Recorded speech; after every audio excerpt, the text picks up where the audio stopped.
Olá pessoal, tudo bem? Hoje nós, alunos da ETEC Takashi Morita, estamos aqui reunidos para a primeira edição do podcast Cidadão.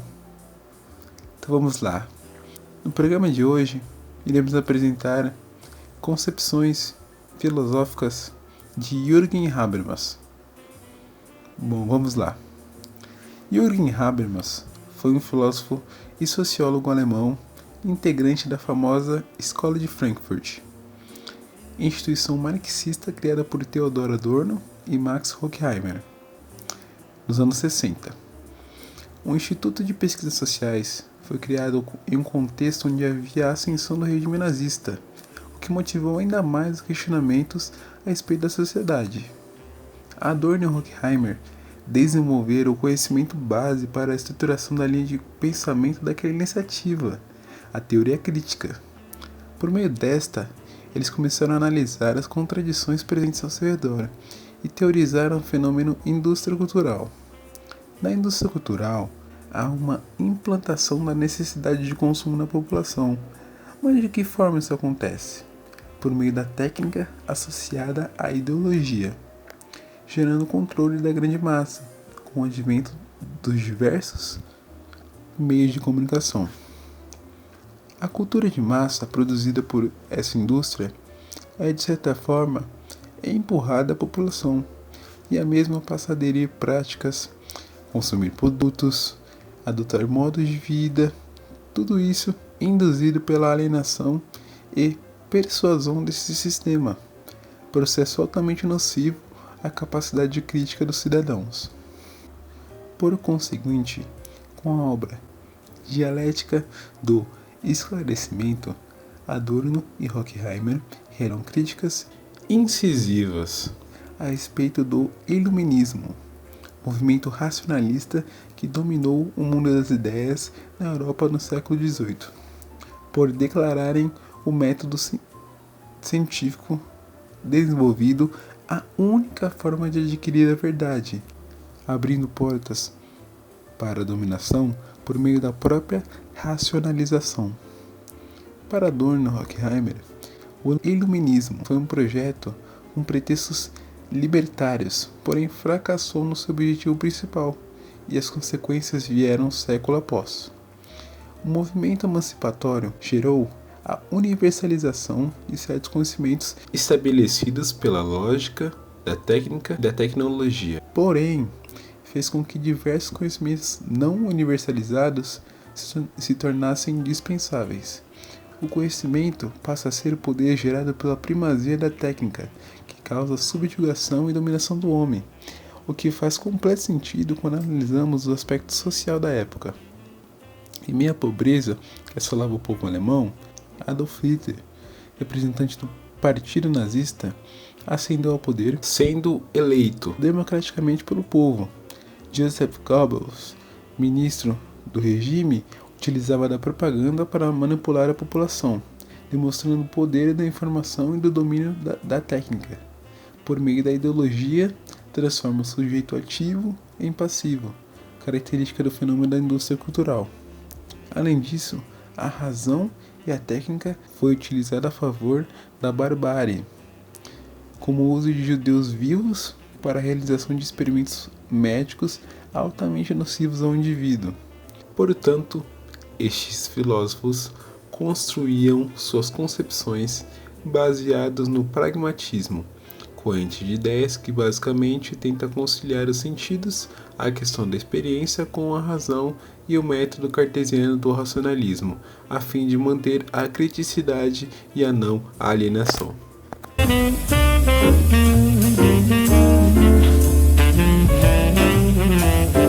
De acordo com Jürgen Habermas, a esfera pública e epistemológica seria aquela que aborda a opinião pública burguesa, que esta seria totalmente influenciada pela mídia, porém fundamental para a participação crítica dos cidadãos nas sociedades democráticas modernas. A razão possui um potencial emancipatório do indivíduo, através da prática da linguagem em diálogo com a filosofia analítica. A democracia se funda no entendimento das pessoas.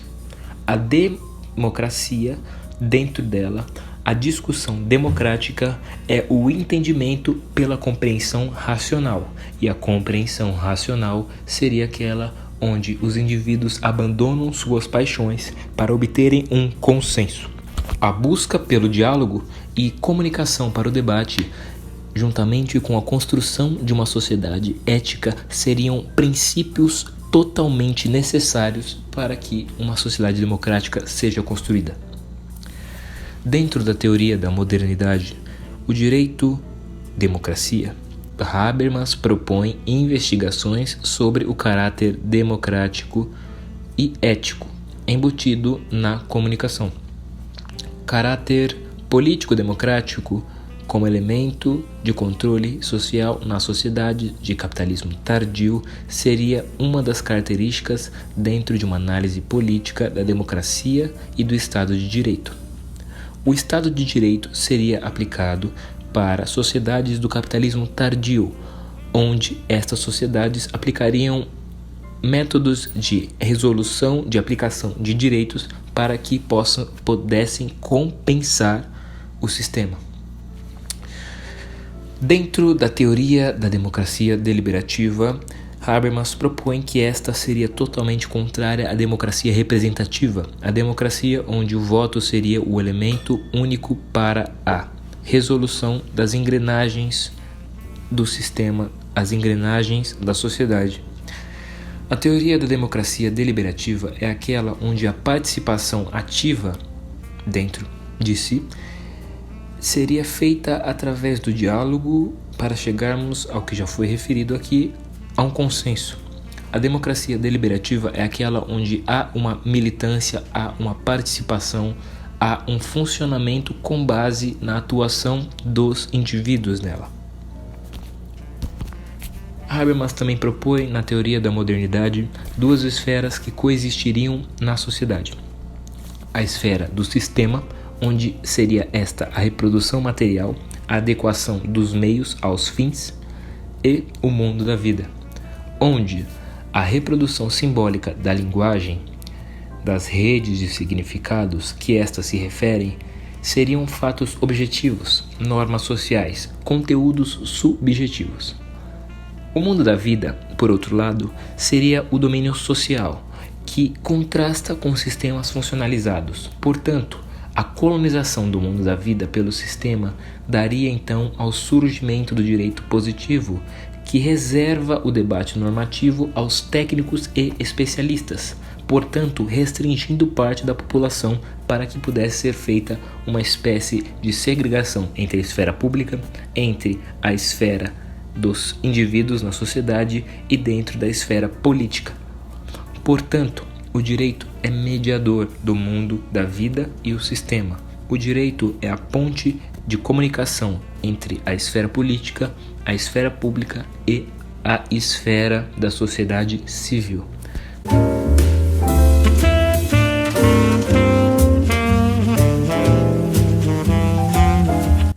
Para Habermas, a linguagem é mediadora de uma conversa, e esta está presente em toda a humanidade. E para que uma conversa flui bem, o pronunciador e o ouvinte precisam ter entendimento de um jogo linguístico, que, segundo Habermas, segue regras e normas da língua vigente, além de um consenso moral entre os dois.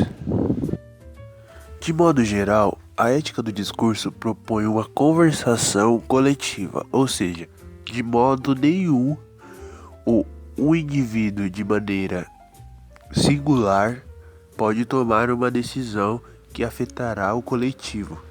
Ele propõe que surja uma coletânea de argumentos e assim, a partir de uma decisão democrática, o grupo irá decidir qual caminho irá seguir. Por fim, a ética do discurso proposta por Habermas tem o objetivo de construção de relações, que através da linguagem irão propor uma ética do viver bem e da felicidade. Quando falamos de ética para Habermas, estamos falando de uma ética do discurso, que inicialmente foi proposta por Appel com sua Ética da Razão Comunicativa. Segundo o professor Diego Zanella, eles possuem caminhos distintos, porém paralelos, e ambos possuem sua ética estruturada na teoria da razão comunicativa. Em um discurso, o pronunciador precisa convencer o ouvinte, e para Habermas existem 3 tipos de discurso: o deôntico, o assertivo e o emocional. O deôntico, ele tem uma pretensão de validade, onde o pronunciador tem o objetivo de correção. O pronunciador vai, com bons motivos, corrigir o ouvinte para que eles tomem o caminho certo a se seguir. O assertivo, o pronunciador, ele tem propriedade no que ele está falando. Ele tem certeza de aquilo que ele sabe é correto. Já o emocional não possui argumentação, e sim uma comoção entre ambas as partes. Tudo isso com base na emoção, apresentando assim uma pretensão de sinceridade. Partindo disso, ele também fala que a linguagem e a ética é a base para uma discussão.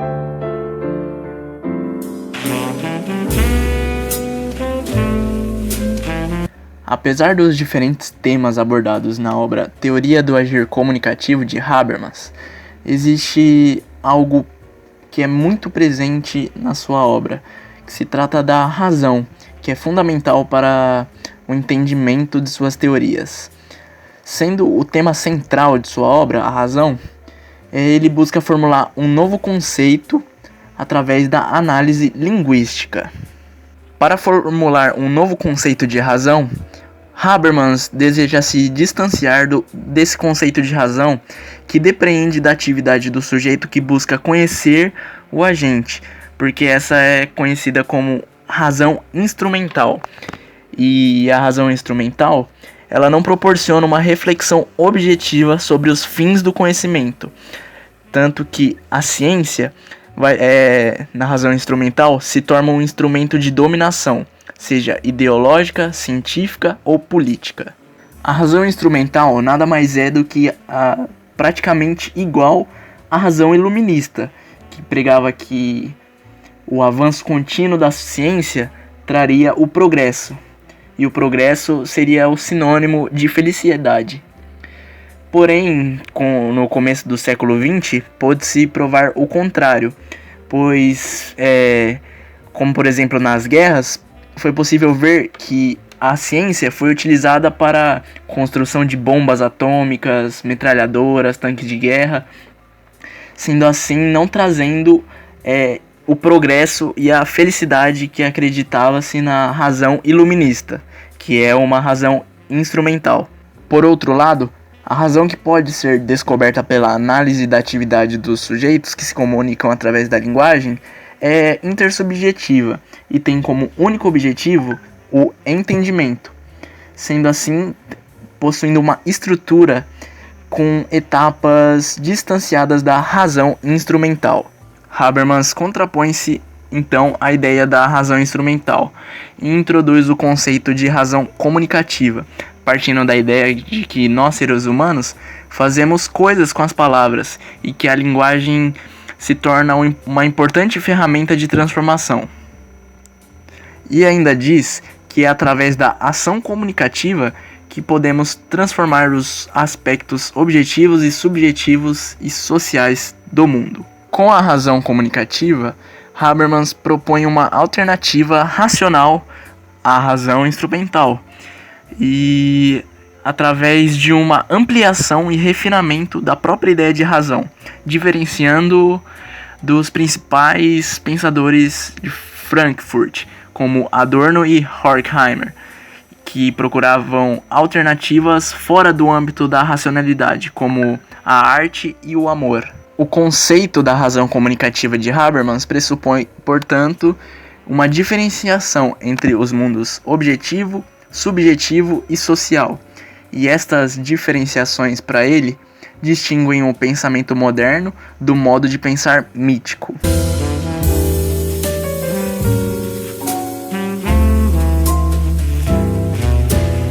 Olá, eu sou o Augusto e eu vou falar sobre os agires para Habermas. Habermas defendia que existem dois tipos de agir, o agir instrumental e o comunicativo.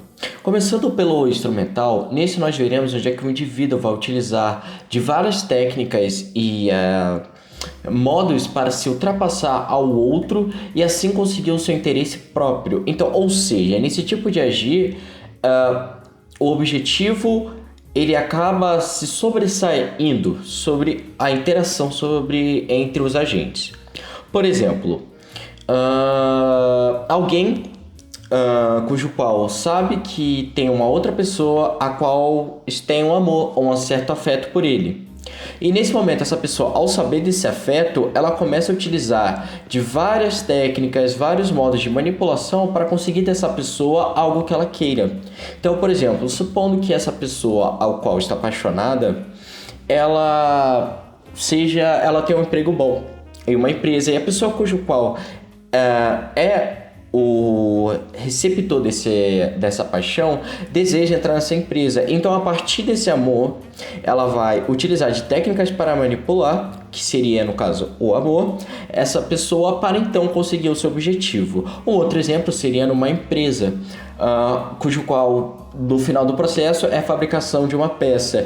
E para alcançar o máximo lucro possível, o patrão, o coordenador dessa empresa, ele acaba contratando pessoas pelo um preço muito baixo e com condições precárias, para assim minimizar os gastos e aumentar o lucro final. Então, nesse caso, a gente percebe o agir estratégico, pois não se importa com o que a pessoa está fazendo, mas sim o objetivo final dessa empresa, o interesse pessoal dela, que é gerar o lucro. O agir comunicativo, por sua vez, ele acaba de certa forma se opondo ao agir estratégico, pois nele é baseado na mutuidade, no consenso. Então, no agir estratégico, nós vamos ter pessoas manipulando, utilizando técnicas para se alcançar o objetivo final e o seu interesse próprio. No comunicativo, a gente vai ter as pessoas interagindo umas com as outras a fim de chegar a um consenso mútuo, para assim termos uma melhor interação entre as pessoas e algo um pouco mais humano.